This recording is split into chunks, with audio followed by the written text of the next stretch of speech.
In part 2 of our look at NXIVM, we'll discuss how Keith Raniere shifted his ESP business more and more into a cult. We'll compare the NXIVM model to Robert Lifton's 8 criteria for a destructive cult. Take a look at how Keith targeted high-profile, well-off new recruits, how he managed to demean women, and discuss the first high-profile celebrity to be misled by Raniere's bullshit. I'm Mike. I'm Ian. And I'm Dave. If you like short nerds with white Velcro shoes and matching knee pads for volleyball, stick around and swipe right. This NXIVM cult might be for you. This is Necronomipod. I don't know, had some sort of a problem, and they were consistently going to a certain type of person to solve this problem. Wouldn't you to go to, what do they say? To try the same solution to the same problem over and over again and expect a different result is a type of definition of insanity. One of the things. So, okay, if you keep on going to the same type of people to solve the same problem and you're not getting a solution, better to go to a different type of person. I don't know, if you're trying to solve a problem and you keep on going to the establishment and you keep on getting the same answer, which is a non-solution, sometimes you want to go to something that's unique. I don't know if last week I had subconsciously remembered this or not, but I had a listener send us a video to an old Family Guy clip where they're trying to break into a vault and they're going through a list of security clearances. And the last security clearance is Peter and Quagmire, and I think it's Cleveland, are asked, what is the ugliest name in the English language? And it's just silent. And Peter goes, Keith. And the door's just open. And so I'm starting to think that maybe I remembered that episode, and that's why I was shitting on Keith so much last week. But I don't remember remembering that. So anyways. Did you get any feedback from fans named Keith this week that maybe you weren't too excited We about? don't have any fans named Keith, and as soon as they start, I block them. Say, fuck you, Keith. You don't deserve to listen to us. You go dig a hole and lay in it, and then we'll bury you alive. Jesus. Keith. Oh, I'm Keith. Nice to meet you. Okay, thanks. Is Keith short for anything? Keithard. Is it Keithard? Yeah. Keithard? Keithard. I don't know. Keithilly? I guess not. It's just Keith. It's just Keith. That's about as cute as you can get with it. So anyways, still an ugly ass name, I think. It's hate speech, Mike. I don't have any problem personally with people named Keith. Well, you got a problem with Keith Raniere, I hope. I mean, This guy's out there banging kids. I don't like that part of the story. There's a lot of Mikes out there banging kids too, though. There's no proof of that. You find me one Mike pedophile, and I'll find you a made-up news story. I mean, if you don't hate the guy for banging kids, which we do, he's at least going to get you with that volleyball outfit, right? I don't love the volleyball outfit. You know who did love it? All the ladies of NXIVM. Oh, they did. They did. It's true. That guy, there's so many things to break down there. Like, he's got his eyeglasses / goggles. He's got on a teal t-shirt that is 4 sizes too big. He's got on black shorts that are nut huggers, essentially. Like, you can almost see the bottom of his nuts hanging out from them. White knee pads, his white socks pulled up halfway up the shin, and then his white Velcro shoes. For being the smartest man in the world, he didn't know how to tie shoes. He did, I think. Yet he was and I quote you, pussy hound, was he not? He kind of was. See? A little bit. It worked for him. He listened. That's the thing. See, you listen. Yeah. I know women don't have a lot of great things to say, but sometimes if you listen to them, it helps you get in their pants, I think. Jesus. There's one thing Keith Raniere's taught us all is sometimes listening pays off, I think. I never considered that before. What? I was just watching The Office the other day, and it was the episode where Michael said something about needing to know whether or not girls were on their period, and they were like, why? He's like, so I need to know whether or not I could take you seriously. And I was like, God damn. Oh, that's great. Yeah, I've had that complaint said about me a lot of times in the past. Like, I wish you listened more. You don't listen. See? Well, see what happens when you listen? You get people like Keith Raniere. That's right. Well, so we dug some holes to start off tonight, or at least I have. Let's claw our way back. All right. Well, part 2, Ian. Let's dive into it. Where we left off on part 1, Keith had gotten into an exceptionally bad argument with his longtime girlfriend, Tony Natali, over a shrunken sweater, which led Tony to officially leave Keith for good. Oh, that's right. The Baby Gap sweater, right? Yeah. Small sweater energy, I think was what was said. I think also Napoleon complex, small dick complex, small sweater complex. But he listens, Mike. He listens. Tiny dick, yeah, for sure. So he started a new business, Executive Success Programs, with his business partner and now sexual partner, Nancy Salzman. Like we said in part 1, the plan with ESP was to sell it to high-level corporate clients that Nancy had through her neuro-linguistic programming business. But when they took one look at Keith's background with his failed business, the pyramid scheme one, Consumer Byline, those corporate clients, like the ones from American Express and some other high-level ones that she had, wanted nothing to do with ESP. Instead, they sold ESP to everyday people at a price of up to $7,500 for courses that lasted from 5 to 16 days. And the first thing people were taught was to refer to Keith as Vanguard and Nancy as Prefect. Interesting names. Yeah, not too sure where Prefect comes from for Nancy, but Keith's name Vanguard comes from the 1981 arcade game Vanguard. The game was a scrolling shooter set in space to advance through various levels to finally beat a boss named Gond.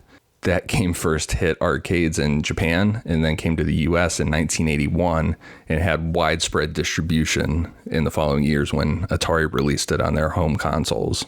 You guys probably played the Atari a lot, 2600 when you guys were kids, huh? Nope. Those cartridges, Combat and Air Sea Battle. Nope. So I have a very, very vague memory of Atari. That was my first. I have a very vague memory of playing I have that. I never had an Atari. I don't know anyone that had an Atari. I never did that. I was Nintendo. The original Nintendo system was my first. Yeah, I remember going to get Atari games. Way back. Did you play Vanguard? I don't remember Vanguard. Ian, what are your thoughts on him naming himself Vanguard? It's not great. I think we were texting about it and I said, I hate this guy. And now I hate him even more that he came up with his fucking guru name from an arcade game from the 80s, like a really obscure fucking game. Can we just refer to ourselves now as names from old arcade games from the past? Because for the rest of the show, I want to be Johnny Cage. I have no problem with that. Okay. Hey, settle down over there, Zelda. You calling me Zelda? Mm-hmm. I don't want to be Zelda. I want to be something cool. Zelda was fucking awesome. Are you kidding me? I used to love Zelda. I don't like Zelda. That's past my time. You want to be Johnny Cage? Is that what you want? What's my favorite game? I used to love Mortal Kombat. Mortal Kombat's a lot of fun. Yeah. I like the Sub-Zero, though. All right, there you go. Maybe Sub-Zero? And Ian can be, what was it, Raiden? Yeah, Raiden. Right? Raiden? Yeah. Oh, yeah. Or you could be Reptile, or you can be Sonya Blade. Liu Kang? Or Noob Saibot? I think I'm out of characters. I don't know who else there is. Noob Saibot was the guys that made the game were Tobias and Boone, so they gave the guy Noob Saibot with their names backwards. I didn't know that. Oh, God. That's awesome. Wasn't there, so there was Sub-Zero, Reptile, and wasn't there a yellow one? Scorpion. Yeah. That's right. Ian's like, motherfucker, sit down. I'll educate you on Mortal Kombat. Well, we know that this is real, that this is where Keith's name came from, because while he was living with Tony and Natalie in that house that they had together, they had a cabinet version of Vanguard in their garage that Keith would play all the time. But they played it off as, it actually meant, a Vanguard, like a whatever. Right. He had, a new idea guy or whatever Vanguard, the book definition of Vanguard is. He achieved that highest level of ketosis and was enlightened and could lead these people. Like Scientology's operating Thetan advancement system, ESP based advancement around colored sashes that would be worn across the back of someone's neck. A white sash meant a person was a new student, and as you paid for more courses, you would advance to new colors.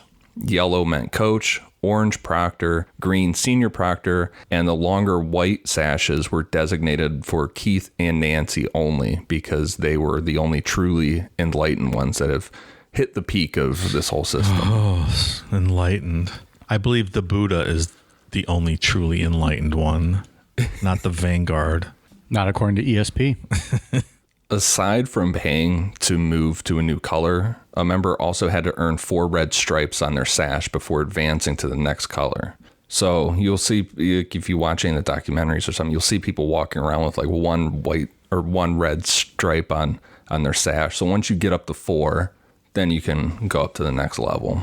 It's so obviously just a pyramid scheme. It's hard to, I mean, we say this every cult, every cult show we do, but it's just hard to relate to being I agree. Like when you're so susceptible just to that, like right? seeing this stuff, like, I don't know, my mind tells me, how do you not think this is like a cult? Like, you got to refer to these people by weird names, and even some of the other stuff we're going to get into here in a minute. Just kind of odd. Unlike Scientology, Keith laid out a strict way in which members at different color levels were supposed to interact with each other. For example, members were always required to greet each other with a handshake, but instead of a normal handshake, Keith required that the lower ranking members put their hand out flat and the higher ranking member use both hands to embrace the lower member's full hand. Members were also required to bow to each other and participate in various chants before beginning classes. Best thing about this pandemic? No more handshaking. It really is fantastic. I love it. The main idea of ESP was that the world is separated into 2 groups, parasites and producers. All people are born parasites, requiring dependence on others for survival, but some people never leave that parasitic stage, feeding off of producers to get through life. Producers being people who are independent and successful to make their own way through life. If people wanted to shed parasitic behaviors, they would have to fully commit to ESP and learn from the top producer, Keith. Who is really the top parasite? That's a good way to look at it. Yeah. The method of how to get rid of those negative behaviors pulls straight from Scientology auditing. If we remember with Scientology, auditing was when someone holds the 2 can-like metal pieces that are connected to the e-meter. While they talk about negative experiences, the dial on the machine goes back and forth, and they get to that point considered clear, and then it's logged and it's out of their mind. And L. Ron called those negative thoughts or memories Seagrams. Was there any scientific basis for that word, Seagrams? I don't think so. I think he just made that up, if I remember correctly. Yeah. Like Vanguard. I'm a Vanguard. Instead of auditing, ESP called this explorations of meaning, or EMs. During an EM session, a coach would take a student through an analysis of negative behaviors or feelings. Once it was identified, with it usually being a childhood memory or some other negative experience, the coach would then be able to get rid of those feelings for the student. Keith promised that through enough EM sessions that ESP members would be able to get rid of the root causes of all negative emotions that were holding them back from success. This EM stuff is very Scientology-like. I mean, I know, Ian, you watched that The Vow, the HBO series on this, and I started watching that Stars one too. And anytime anyone questions anything, they'd be like, "Oh, you got to go back and do EMs, so you don't question it anymore." Exactly. Yeah. But see, that's another example of like, at that point, how do you not say, hey, maybe this isn't just like a self-improvement program? Yeah. Yeah. Anytime they questions everything, oh, well, you're only questioning it because you're bad, whatever, however they phrase it, but you got to go get an EM, get rid of that so you won't have a problem with it anymore. Yeah. Like if you're trying to do a self-help thing and it's immediately not about you, but the greater cause, get out. It's not self-help. Right. Sure. I'm all for people who are trying to help themselves. Like, that's great. That's awesome. I don't mean to demean that. But, when as soon as you bring up something and they're questioning you because you're questioning their overall, end goal, then it's just, I'm just saying. You got to be able to spot con men. It's hard to spot con men, but it's, if they're good at it, Yeah. Look at Jim Jones, best in the business. Sure. The other thing that's really interesting about the EMs from this group's standpoint is how good Nancy Salzman was at hypnosis. That's another thing that pulls back from Scientology. Like, remember L. Ron, they said that he could just hypnotize people without them even knowing it. He was so good at it. Mike's laughing, Ian. Yeah, I hear him. Why couldn't he hypnotize those kids that were outside his apartment making fun of him? I'm just like, he was getting bullied. He's like a 60-year-old man getting bullied. Is that when he had the clown hair and he was living in Queens? Yeah, and he fucking just looked disgusting and he couldn't hypnotize them. Elron, how about you audit my cock? Yeah, exactly. That one. Exactly. He couldn't hypnotize those kids. Okay, that's all I'm laughing at. He's right though. The hypnosis is a part of both of those because you talk to someone like that, and absolutely. Like there's a lot of people that come away from the personal EMs with Nancy Salzman, and they say that they can't recall a lot of time from it. They're like, it felt like it was just a couple minutes, but I was sitting there for like an hour. Yeah, that's it. Well, time flies when you're having fun. Sure it does. So one thing I thought was really interesting when I was reading about ESP was that Rick Ross is one of the biggest cult experts. I always go to his stuff, to read about cults whenever we're doing research for ones. And he has a huge thing about Keith Raniere and NXIVM on culteducation.com. But he laid out an argument for why ESP was set up like a cult from day one. Like when Nancy Salzman and Keith came up with this, it was a cult before they even started to introduce it to people. No, this is not Rick Ross the rapper, right? It's a different Rick Ross. Right. It's okay, not the I just want to rapper, clarify. Maybe, I don't know. He's pretty prominent in that Stars documentary as well. Yeah, that's why I like the Vow is good because it's shot from, it's all kind of point of view, like following along with the story of these people defecting. I liked Seduced a little more because it had the cult experts in there kind of giving the opinion, like why these certain things were happening and stuff. Yeah. I think the last one is this weekend, isn't it? Yeah. Yeah. I'm looking forward to it. That's pretty interesting. Whenever you guys say The Vow, I think of like some rom-com that's on like TNT on a Saturday afternoon starring Jennifer Aniston. Like that's what I think of when I hear like The Vow. Every time you guys say it, The Vow starring Jennifer Aniston, like Matthew McConaughey or something. That sounds right. Yeah. I'd watch that movie also. I would watch to it be too. clear. I'd watch that movie. Two beautiful people. If it was J-Lo, I'd watch it even more. Watch it even harder. So to speak. I'd watch it even harder. So Robert J. Lifton, we talked about him back in the Order of the Solar Temple episode, and probably the other cult ones too. But we really talked about him in that one. He wrote the playbook, I guess you'd say, on cults and what makes up a cult. So what Rick Ross did on his website was he went through these 8 criteria of a destructive cult and then pulled out examples from ESP's own handbooks to point out how these things that they're teaching right away fit into a destructive cult. The first one is milieu control. This involves the control of information and communication both within the environment and ultimately within the individual, resulting in a significant degree of isolation from society at large. So he pulls the quotes, quote, "I will not speak of them or in any way give knowledge of them outside of ESP. Part of the condition of accepting into ESP is to keep all its information confidential." So the first rule of ESP is you don't talk about ESP. Right. Okay. I feel like I've heard that before. No, I just made that up just now. It's good, Dave. Okay. Thanks. Each student will be assigned a coach, a person of rank yellow or higher. The coach must not be the person who introduced the student to ESP. Each student will call the coach without fail on a schedule that is to the mutual benefit of the student and the coach. That one's interesting because that's going to fit in later on down here too into another thing, but that's pretty aggressive right away to have to call and keep tabs on people. Check in, essentially. Yeah. I suspect it's always the mutual benefit of the coach and not necessarily the student, though. Right. Call my coach. He's like, "Oh, thanks for checking in. What were you doing?" "Oh, nothing. I was just jerking off to Casey Anthony." "I don't know. Felt pretty good." This guy's got Casey Anthony on the brain tonight. Would you rather I said Britney Spears? No. Okay. No. All right, we're just going down the list. Demi Lovato? Stop it. I like Demi Lovato. Of course. Who doesn't?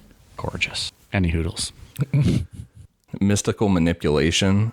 This one was a huge one in the Order of the Solar Temple, but it doesn't really have, NXIVM doesn't have any of this. But it's the manipulation of experiences that appear spontaneous, but is in fact planned or orchestrated by the group or its leaders in order to demonstrate divine authority, spiritual advancement, or some exceptional talent or insight that sets the leader and or the group apart from humanity. So that's like, remember we talked about on Order of the Solar Temple, how they had those like laser shows and stuff, and they would project pictures of Jesus up on things and stuff. Yes. And they would give people acid and people would think that like all this shit was real. Yeah, that'll do it. The acid. Yeah. NXIVM doesn't really do anything like that. Is rape kids. And Keith's dick. That's the acid. That's the draw. that's the trip. The volleyball guy's cock. That's what they crave. Fucking small dick Keith. Demand for purity. The world is viewed as black and white, and the members are constantly exhorted to conform to the ideology of the group and strive for perfection. The induction of guilt and or shame is a powerful control device used here. All right. Well, so if you're going to start throwing around terms black and white, Ian, have you even watched Square One? Because how dare you, sir? How dare you? I digress. I have not. After all these weeks, you still haven't watched it? Come on, Ian. It's what's fair is fair. You call yourself a researcher. Getting ready for that big part 3 and 4. The quote from ESP, showing an example of this one, is, quote, "I pledge to purge myself of all parasite and envy-based habits and replace them with habits of effort and interdependence." And Keith's cock. Confession, it's pretty self-explanatory. Sins as defined by the group are to be confessed to either to a personal monitor or publicly to the group. Quote, "Find an example in your life when you copied and did not give tribute. Apologize out loud for the group to the person you copied from and verbalize the benefit you received from copying." The hell did you just say? He's real big on this whole doing things yourself and digging into your brain if you've ever copied something from somebody else, and the whole, like we were talking about, the parasite and the producer thing. Until you give a thought that you like question something, for yourself. Then you gotta go. And then bitch. He's like, motherfucker, to the dungeon. Well, because he feels guilty because he copied this whole thing from other cults. So, of course, he's going to express that to the other people. Ian, do we get into that? Like, does he ever get into, like, that he stole from other cults or researched or read any cults? Or no, I mean, he doesn't admit anything like that. It's just kind of like, but you can tell it's like a greatest hits of all the cults we've discussed, whether it means raping children or being charismatic or, Scientology and their ketosis and all that stuff, the thetans.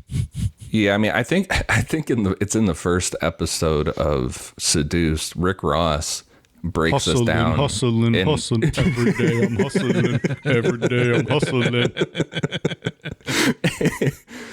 He breaks us down in about a minute and a half of everything that everything Keith Raniere used to copy from to do this. It was really? Amway, Scientology. Yeah, it was like a really thorough, this guy is not original at all. 90 seconds, he just drops the bomb.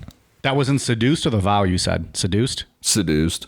Because from an outsider's view, when you take this holistic view of it, it's easy to spot all this stuff. I guess when you're being pulled into the cult, it's always so easy for us to look back and we're like, yeah, sure, how stupid are these but when you're vulnerable and you're pulled into that and you're susceptible to that kind of language and hypnosis and whatever else mind control stuff they're using on you, yeah, it's just odd. Like, you're looking for self-help, but you're just being molded into a group. I don't know. Well, it's harder to reel people in that don't need self-help. So people that are searching for that something, they're already I understand that. A vulnerable population. That's definitely the way you want to go, I guess. I mean, that's what we've been doing for 2 years now, right? In our cult, targeting these people. We've been targeting all these people that need self-help to listen to our show. We're a couple of ridiculous drunks. I don't know why anyone would listen to what we have to say. Yeah, we're a bunch of a bunch of ridiculous drunks. We have no idea what we're doing, and everyone should just listen to us and enjoy us and just have a good time. We will own your souls. You will like. You'll never get this. We will get them to the proper level of ketosis, and then we will have them. Patreon now. Cozy. Buy our stuff. Ian's like, are you guys done? Can I move on? This is why we were not invited to Promised Land. So the next one is sacred science. The group's doctrine or ideology is considered to be the ultimate truth beyond all questioning or dispute. And there's no truth to be found outside of the group. Quote, "What is the mission of our school? How does understanding ESP's integrated matrix help us determine destructive patterns of human behavior and give us clues as to what is to come? We are now at the highest level of technological advancement in human history. The lifestyle current technology affords us has never existed before on this planet. Human civilization has had rises and falls for centuries, yet it is our belief humanity cannot survive another fall. All members of the human team must understand the historical reasons behind this tendency so we can change it and survive. We believe this is the ultimate cause because it means our existence and all other causes and our existence depends on this knowledge. The mission of ESP is to develop an integrated ethical framework of human experience to stop the destruction of value in the world and move humanity forward. This practice session explains ESP's mission and gives students a clear knowledge of how and why we need to act to change historical trends. Okay. It's just nonsense word soup. I feel like if I sat down with a bottle of bourbon in the room all day, I could come up with this cult stuff. It says nothing. We could probably come up with a pretty badass cult. Couple Of bottles course. of bourbon, sit around all day. Like you're pulling from this, you're pulling a little bit from little that, this, little word salad. It doesn't even say anything. That's just nonsense. The clown. line that makes it fit to where, this truth is not going to be found outside the group and all that stuff is the bit about our existence and all other causes and our existence depend on this knowledge. So it's basically saying that the existence of humanity and moving forward depends on the stuff that Keith Raniere is teaching. Okay, Pally. Yeah. You say so, Keith. That's every call, right? Yeah. You're the chosen one for this bit of knowledge. I'm not going to trust a guy who plays volleyball in Velcro shoes. I should have went as Keith Raniere for Halloween. You should have. I could have pulled that off. Fuck. Just do it this weekend instead. What are you doing? Going to play volleyball. What are you doing? I'm starting a cult. What the fuck are you doing? Loading the language, the group interprets or uses words and phrases in new ways so that often the outside world does not understand. This jargon consists of thought-terminating cliches, which serve to alter members' thought processes to conform to the group's way of thinking. So examples are parasite, producer, the EMs. They call their members espions. There's a whole list of stuff. There's other terms that are just basic everyday words, but they have a new meaning now behind them. Thought terminating cliches. Doctrine over a person, members' personal experiences are subordinated to the sacred science, and any contrary experiences must be denied or reinterpreted to fit the ideology of the group. There's nothing in that one with NXIVM. So that's one of the few they got away from Robert Lifton's criteria. NA. And then the last one, dispensing of existence. The group has a prerogative to decide who has the right to exist and who does not. This is usually not literal, but means that those in the outside world are not saved, unenlightened, unconscious, and they must be converted to the group's ideology. Every cult we've talked about so far has this. The only one that really had it literal was Shinrikyo, because they tried to kill a whole bunch of people. Jonestown was getting there with the language, talking about, they talked numerous times about killing people that weren't on their side. What about that one weird cult where we talked about where you have to accept their zombie carpenter guy as your savior? You can't go into their heaven place.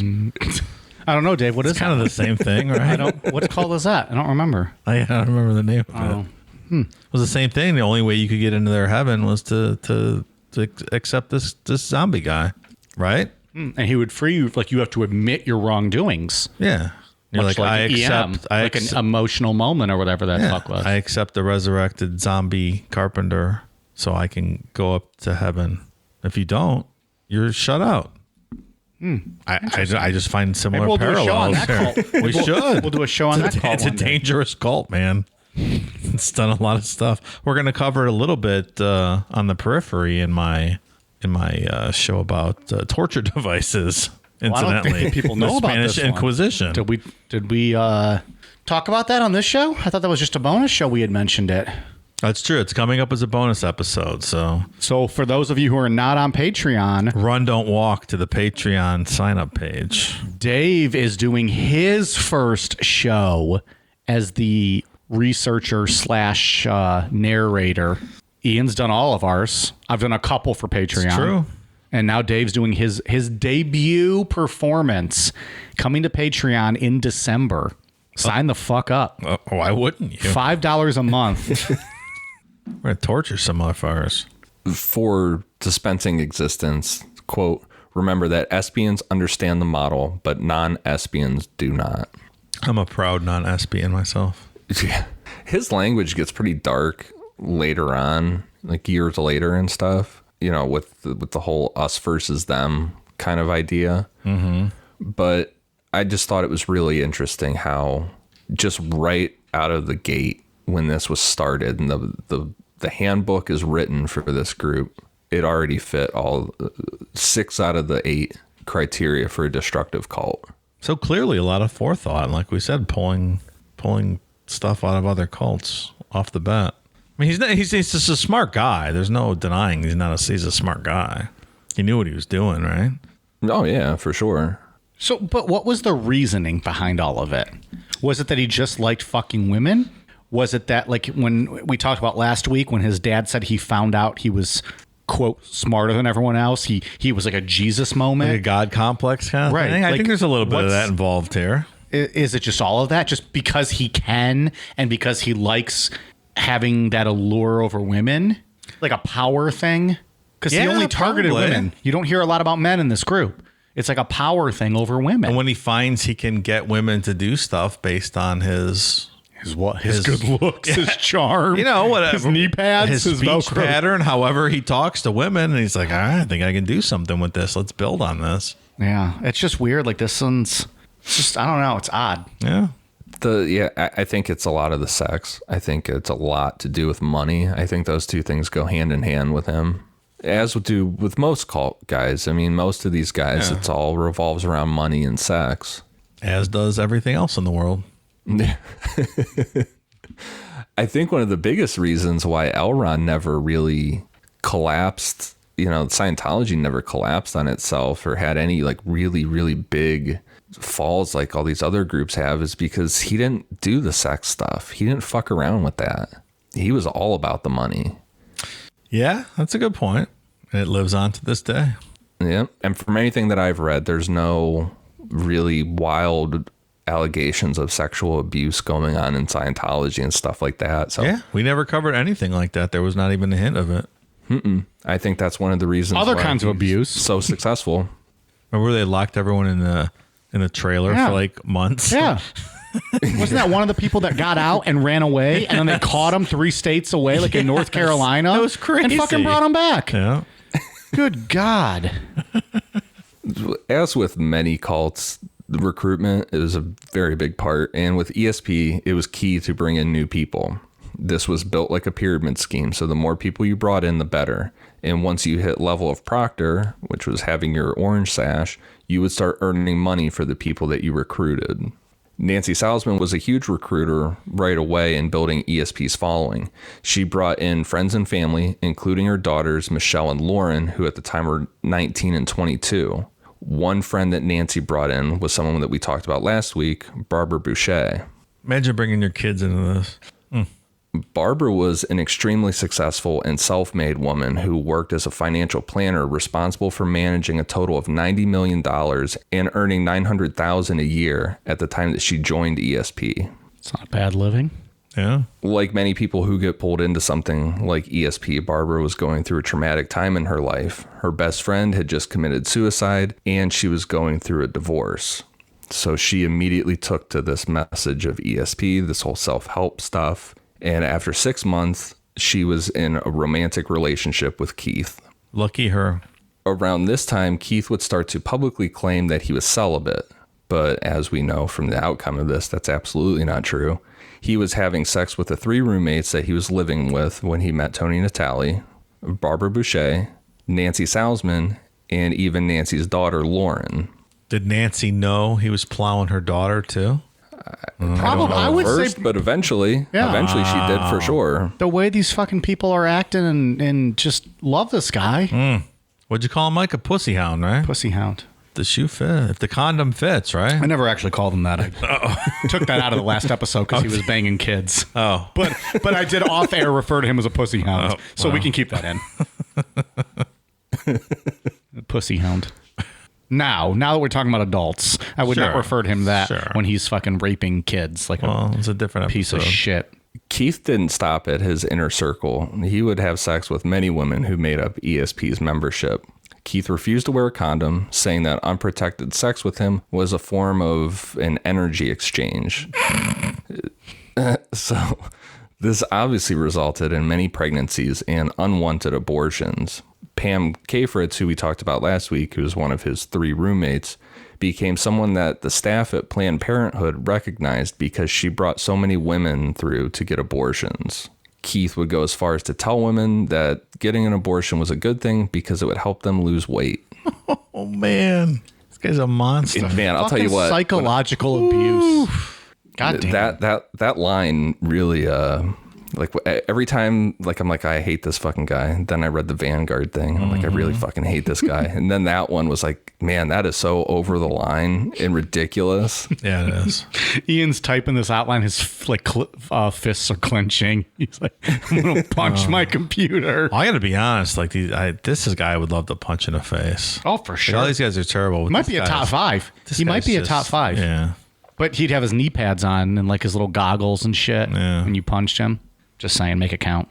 You think they did like punch cards at the abortion doctor? Like every 7th abort, you punch like 6 punch cards, you get the 7th abortion free. Oh, God. Repeat customer. Meanwhile, Keith's like, but you're losing so much weight. It's great. Yeah, and we'll see that him saying that makes sense. We'll get to that in part 3, the type of women that he's attracted to when we really get into the whole sex slavery aspect of this. He likes very thin women. The heavy recruitment was working, and soon ESP was offering classes in Alaska, Manhattan, Seattle, Boston, and Mexico. In Mexico, Keith would pull in people from very wealthy families and people from some very top political families. Like, we're talking the daughter of the president of Mexico and the son of a former president of Mexico. How crazy is that? Yeah. However, in 2002, Keith would lock in 2 people that would allow him to legally pursue his enemies, Claire and Sarah Bronfman. The Bronfman sisters were heiresses to the Seagrams fortune, like the Seagrams liquor and all that. 7 Crown. 7 and 7, Mike. You like those? I do love 7 and 7. I think we talked about that before. I haven't had a 7-7 in ages. I started drinking 7 and 7s because that's what De Niro's character drinks, Jimmy Conway in Goodfellas. That's right. But then I also heard, and I have not watched Sopranos, that's what Tony Soprano drinks. Someone told me that once, and I have not seen it, but I heard, so I was like, oh, I guess a lot of mobsters drink 7 and 7s. It's been a long time. I don't remember that. Maybe we should do a show where we drink 7 and 7s. What is a 7 and 7? I've never had one. Seagram 7 Crown and a 7-Up. What's Seagram 7 whiskey? Yeah. You said okay. 7 Crown. Is that I don't know. Seagram 7 Crown? Maybe. I don't know. Is that what it is? I think so. I always just call it Seagram 7. But yeah, so it's Seagram 7 Crown or whatever that whiskey is and a 7-Up. Yeah. That was so it's a whiskey and 7-Up. The main whiskey from Seagrams. Yeah, I've never had one. It's all right. I mean, it's just cheap whiskey. Yeah, I didn't think Seagrams was making like really high-end stuff. It's just just a good drink. Blended Canadian whiskey, right? Get some crushed ice in a glass with that. Or blended I guess it's American whiskey. Blended American whiskey. It's not great though. Their father, Eggert Bronfman, had an estimated net worth of $2.6 billion, and both Claire and Sarah had multi-million-dollar trust funds at their disposal. Sarah was the more outgoing of the sisters, and she was looking for something more to life when friend Susan White recommended that she try the self-help courses offered by ESP. Sarah was also going through a divorce at the time. That seems to be a real trend with a lot of these women that join NXIVM or ESP. Vulnerable women. Yeah, he's able to, something that he was saying to these women that were going through divorces, he was able to immediately hook them in. So she was immediately hooked and told her sister Claire about the courses. Claire was more skeptical of ESP, but Keith had a series of one-on-one meetings with her that flipped her and got her to join. It's not clear what went on in these meetings, but Claire left just as into ESP as Sarah, if not more, because according to many members close to the inner circle, Claire fell in love with Keith almost immediately. Having the Bronfman sisters wasn't enough for Keith. He wanted their father, Eggert. Keith pushed to meet Eggert, but it wasn't as easy as Keith expected. After Edgar got a divorce from Claire and Sarah's mother, they didn't have a great relationship. So unlike their other siblings, the girls lived outside that whole billionaire lifestyle. No thanks. No thanks. They didn't go to the private schools and all that stuff. I mean, they were still, they had their trust funds and they grew up very, very well off, but they weren't in that whole billionaire lifestyle, and they didn't really talk to their dad too much. So I think that explains some of this, because they didn't know how to spot predators who were looking for their money, right? If they would have grown up in that lifestyle, they would have been able to spot this guy. That could be a good point. Fair point. That's something you teach. I mean, when you're a billionaire, that's something you learn growing up like that. Dave's like, oh, my upbringing as a billionaire family, I learned that you got to spot people coming a mile away. They're always looking to get something from you. That's part of being a billionaire, is looking, recognizing people that are out to separate that money from you. As soon as fucking Cool Down Media takes off, I hope to be a billionaire one day. You're on your way, pal. Keith pushed and eventually got his meeting with Eggert. And it kind of sounded like this was a chance for Eggert to embrace something that his daughters were passionate about, to maybe build on a relationship with them. So he was all in on it and would start having Nancy Salzman personally give him ESP courses for $10,000 a session. So Keith at this point's like, I got the fucking mother load here with this guy. Oh, yeah. Yeah, he's just got an ATM whenever he wants. Oh, yeah, for sure. We'll be right back. So at this point, Keith was having tons of success with ESP and claimed to have 3,700 members across the world. However, with all that financial success, there were taxes to be paid. In avoiding taxes, Keith created an umbrella corporation to shield himself from direct ownership of ESP, and he called this new corporation NXIVM. NXIVM. Dun, dun, dun. Nobody wants to pay taxes. Pay your taxes, asshole. You know what happens when no one pays taxes? We don't have a fucking fire department and your house burns down. Dick. The same year that NXIVM was formed in 2003, this also gave Keith his first setbacks.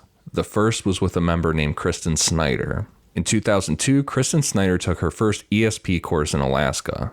Per the Times-Union, Kristen Snyder traveled to Albany a few months after her first ESP course to meet NXIVM leadership, including Keith Raniere. According to reports from former NXIVM members, it could take members years to meet Keith, so them meeting quick was really, really unusual.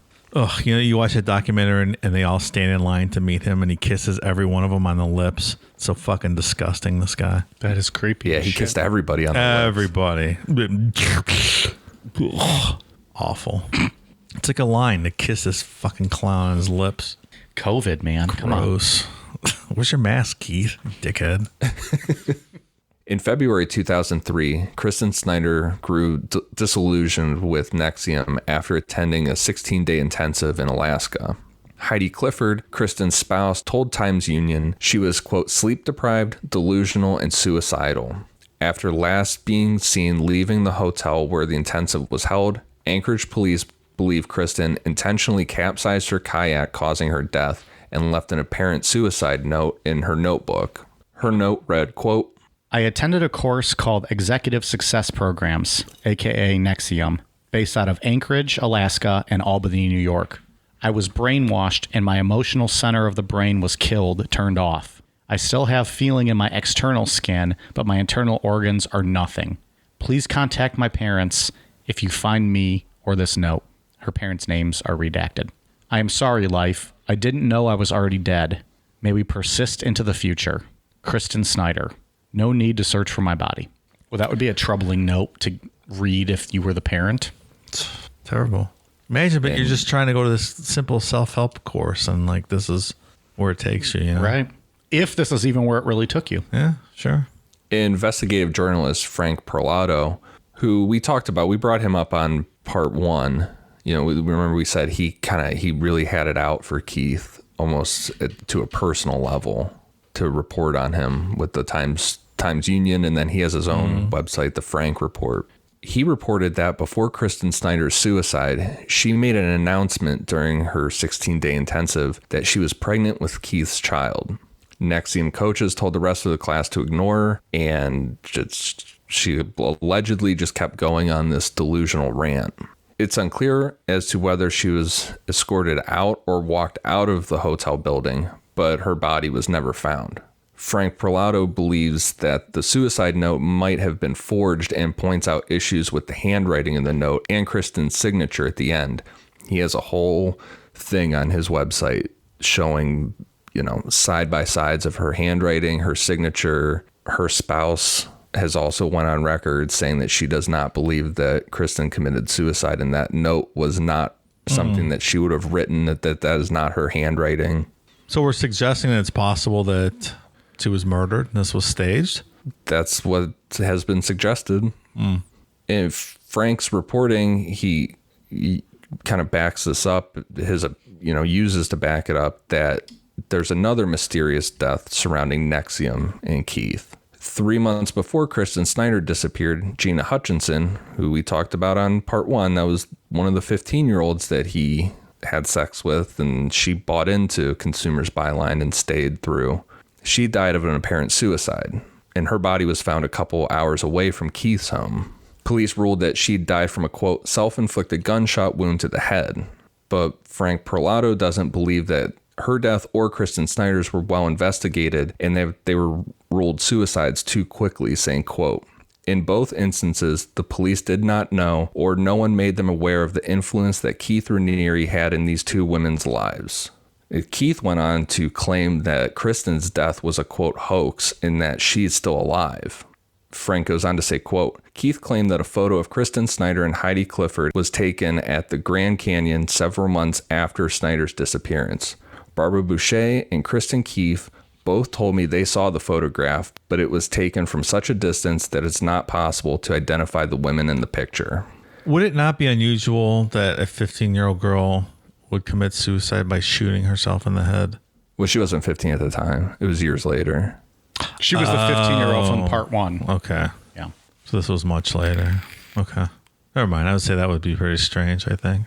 It's unfortunately, though, I think that kind of stuff happens, right? Maybe not to that extent, but, you have people you read about every year, like younger and younger kids are committing suicide. Sure. It's terrible. Well, especially when a fucking pedo like that. Yeah. Fucks you up. When you're 15, sure. So regardless or not, if she killed herself, he's still responsible, I would say, right? At least partially, probably. The argument could be made if she, in fact, killed herself also. Right. Yeah, Frank, he really implies that, especially with Kristen Snyder, that there's something really off about that one, especially with her claiming to have been pregnant with Keith. She met him really, really early, which is rare. I mean, from Keith, his track record, yeah, he probably had sex with her. I mean, he was having sex with everybody. I don't know. It's definitely not something that Keith would want popping up in the news, is a suicide note that specifically names his organization. Yeah, probably not good for PR. Yeah, that's a good point. And how he just wrote it off as a hoax. I mean, there's multiple ex-members and people have come out there like, yeah, we were told in this big group setting that this was a hoax. She was still alive. So at that time, it was pretty easy for Keith to dismiss this to his followers. But the Forbes article that came out in 2003 was a bit harder for him to dismiss. Keith was having sex with multiple women in his inner circles and had to manage all of their feelings. In this, he forgot about Claire Bronfman's feelings, who we said she was pretty much in love with Keith. Claire had always felt overshadowed by her sister Sarah, and when Forbes did their interview, Claire felt that Keith and Nancy were giving Sarah all the attention. Angry, Claire went to her father Eggard and told him about a $2 million loan that she had given to Keith. This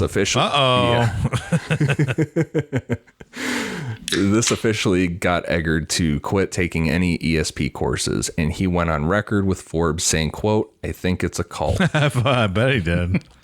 Hey, wait a minute. That's my money. This might be a cult. Forbes also pointed out many issues with NXIVM regarding the possibility that it could be a cult. But more damaging, it focused heavily on Keith's past with Consumers Byline and what he had been doing legally to Tony Natale. Which was all that abuse, right? Like he was just harassing her and making her life a living hell. which we just talked about lawsuit in part after one. lawsuit, Yeah. holding up her bankruptcy for years, all that stuff. Right. Fucking Scientology level shit. Keith was furious that Claire had told her father about the loan and demanded that both sisters cut ties with their father. And like I just said, Claire was in love with Keith and would do anything to get back in his good graces.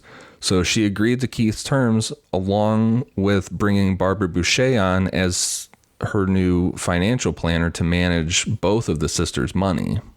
Because Keith was sleeping with Barbara, she didn't question why the Bronfman sisters were spending outrageous amounts of money on NXIVM-related things. $1 million to redo Nancy's mansion, $1.7 million for a NXIVM headquarters, $2.3 million for a NXIVM horse farm, and a $20 million check for unknown purposes to a NXIVM-controlled side company. And Claire would also be the financial support behind all of Keith's legal attacks and harassment of enemies, like we talked about with Tony Natale, and literally anybody else that he considered an enemy of his. You know what Claire's father said when he found out about the $2 million horse farm? What's that? Nay, nay.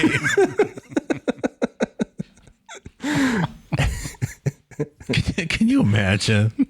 Imagine it's your daughter. She's spending your fortune on this fucking clown. No, I'd be... Holy shit. well, the clown that you've been taking courses from. Also true. You enabled it a little bit.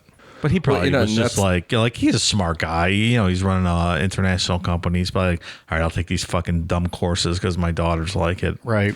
Next thing you know, your bank account's drained. Well, and that's how Frank Perlato came into the picture as someone that just made it kind of his life's work to go against Keith. He was brought in as like a publicist to write good things for NXIVM, and then specifically to destroy people that were like, he was supposed to write bad things about people. And it was presented to him as these were people that were really trying to go after NXIVM, and NXIVM didn't deserve it. And then when he got a feel for things and he started asking some questions about like the money that was being spent by the Bronfman sisters, all of a sudden he was now an enemy. And Keith Raniere tried to destroy him legally and like turn stuff into the FBI on him and stuff. He's like, nope, I'm not giving in to you. And he just made it his life's mission to expose Keith Raniere. Well, good for him. But the biggest money expenditure with the Bronfman sisters was Keith claimed to have come up with a mathematical equation to earn millions in the commodities market. This was obviously a failure, and Keith ended up losing $65 million of the Bronfman sisters' money. Not so smart, All right, are we? So Keith, commodities trading is a little complicated, and I don't think Keith knew what he was doing there. Oh boy. Keith explained this away by telling them that it was their father, Edgar, manipulating the market to steal their inheritance. What the sisters didn't know, and most likely because of the conflict of interest, was that this wasn't the first time that Keith had done this. A few years before, he had talked Barbara Boucher into the same thing and lost half of her life savings. How much was that? Holy shit. It was a little over $600,000. He's like, well, if I just have a little more seed money, I'll do better this time. $65 million ought to do. You imagine giving this guy $65 million? No. I couldn't imagine giving this guy my vagina, but women did. With complete financial support and no repercussions, Keith expanded NXIVM to aim towards preying on women. In this, he started a side group called Jeunesse, which that name has no meaning at all. I don't even know where. I was just about to ask you. So it's JNESS. So it has no meaning, huh? It means nothing. NXIVM means nothing either. Well, yeah. Good point. The first meeting for Jeunesse took place in Vancouver, Canada, at a weekend-long meeting attended by the Bronfman sisters, Nancy and Lauren Salzman, and other high-ranking women in NXIVM. Jeunesse had its own website, but it no longer exists with everything that's happened. But it was decorated with pink and purple accents and claimed to be a, quote, women's movement that facilitates an ongoing exploration of what it means to be a woman. In all reality, it was an extremely misogynistic group designed to break women down. according to witness testimony, Jeunesse members were taught women are, quote, irresponsible, if not narcissistic, self-absorbed, and inclined to cast themselves as the victim. Being part of the group was also very expensive. There were 11 8-day workshops, which reportedly cost Jeunesse members an additional $5,000 each. Fuck's sake, this guy. I think we'll see next week, how horrific they treated women. Yeah, it's crazy how he was able to pitch this stuff as that it was like a women's empowerment thing, but really it was absolutely terrible. Mm-hmm. Once you're in, man. Once they trust you, you can talk them into anything. Right, because he had all these other women working for him, telling the girls, "Oh, this is great. This is fantastic. It changed my life." Female lieutenants at the top selling it. I think that's part of it. They haven't played it too much in the Seduced, but in the Vow, I think it's, I want to say like episode 7 or 8, towards the end of it, there's video from these Jeunesse meetings and stuff, and the things that he is saying, I don't understand how the women just sit there and listen to the shit that he's saying, but he had them roped in that this was going to make them better. But it's some of the most sexist and ridiculous shit I've ever heard. The real reason that all these high ups attended the Jeunesse meeting was because Keith found out that Smallville actress Allison Mack was going to be attending. Keith viewed Allison as kind of the same way Scientology views its celebrity members, like Tom Cruise and John Travolta. They have that recognizable face to show to the public and how well this system works. Yeah, I really didn't know who this girl was. I mean, I don't know who any celebrities are. I think we've established that pretty well on the show. I definitely didn't know who she was. I've never watched Smallville in my life. I haven't either. I had heard her name before, but I did not know who she was. She's not a Necronomipod celebrity. We don't even know who you are. She might be after this. Allison was showered with all this attention from powerful women like the Bronfman sisters, and pitched all the benefits that ESP could bring and help with someone like her with reaching those Oscar-winning roles that they said that they could do for people. Of course. Yeah. At the end of that weekend, Lauren Salzman invited Allison to come to Albany, New York to meet Keith. So she hopped on the Bronfman sisters' private jet and flew to New York. And that is where we will pick back up on part 3. See you next week. Bye. It's heating up here at the old NXIVM. 3 parts we're doing on these motherfuckers. Who'd have thought? It's wild. Who'd have thought? Yeah, next week we're going to see how Keith can completely flip Allison Mack into getting her to the point where she is going to be sentenced pretty soon as in a racketeering charge for sex trafficking. Well, that's not good. Cute girl, too. Unfortunately, she got caught up. You look into this stuff deeper, too. Like I'm seeing an article here where like Allison Mack tried to recruit Emma Watson into this. Like just feminists. Like she tried to get into this. I sent that to you guys a couple weeks ago. Did you? Yeah. I said, here's a flashback to when she's recruiting Hermione. Oh, that's right. You did. I forgot about that. I'm just Googling now. When I was looking into this story. Man. That's wild. Yeah, next week it's really going to pick up. Next week we're going to really get into the subgroup he created called DOS and how he basically set up a pyramid scheme of sex slavery, and he was at the very top of it. Interesting stuff, man. It's fascinating how these cults work and what the MO they use to suck these people in. Yeah, like take Allison Mack, how we just ended this episode. She went there for a self-help thing where she thought that she was going to get, learn better things as a woman and, reach goals that she can as an actress. And by the end of next week, she's going to be headed to prison for sex trafficking. Amazing. Not in a good way. No, nope. not a great end to that story. I didn't like how that came out. That's what she said. All right. Interesting show. Yeah, I can't wait for next week, actually. I want to hear how this ends because I literally know nothing about this. Yeah. I'm learning as we go here, obviously. Obviously. Ian, any final thoughts on part 2?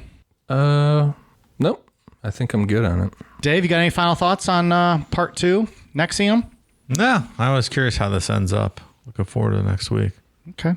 We got some Patreon shout outs. Thank you very much to Tyler Matledge, Katina Newman, Christy, Danella Aldrich, Timothy Lamb, Kayla Peters, Will Kindler, Brian Connick, Chelsea Russell, Lauren, Chris, Courtney Miller, Chris Miville, Jennifer, Justin Hessen, Girth Brooks, Jessica Berriman, and Adam Connor. We appreciate you guys very much. We are at patreon.com/Necronomipod. Did you just say Girth Brooks? Girth Brooks. It's a powerful name. I like this trend that's been happening the past couple weeks where people are slipping in these wild names for you to read. That's pretty funny. Girth Brooks. Has that been a trend? I honestly have not noticed. Something else was last week or the week before that was pretty ridiculous. I can't remember. There was something funny. Ian, you got any reviews, shout outs for us from iTunes? For iTunes, I have one for Don't Shoot, I'm Drunk. Jen G. I do that to the cops all the time. Don't shoot them. Don't shoot them drunk. Jen G. Zephachor the Wondrous. Chris 4067. Kevin Crenshaw. LOL Chris. And Hepburn 84. Thank you guys for the awesome reviews. Dave, you got anything else? Nah, I got nothing. Not a single thing. Not a single solitary thing. That's the end of it. All right. We are on Twitter, Facebook, Instagram, YouTube at Necronomipod. We have some special guests introducing us on our YouTube episodes. So after you download our episodes, our newest episodes on your preferred podcast platform, go check out the YouTube intros that we've been uploading the last couple weeks. Who knows going to be here this week? Who knows? Maybe nobody. We don't know. I don't know. Maybe nobody. We also have koozies and stickers available at necronomipod.com. Click on the merch tab. All kinds of cool stuff there. And then if you go to amazon.com and search Necronomipod, we have hoodies, zip up and pullover, t-shirts, and long sleeves and tank tops. Men's and women's available. Amazon.com/Necronomipod. If you are overseas, they do have some limitations going on right now because of the pandemic. Bear with us. We hope to have those back up soon. I think that about settles it. Sounds good. All right, you guys ready for a cool down beer? Cheers.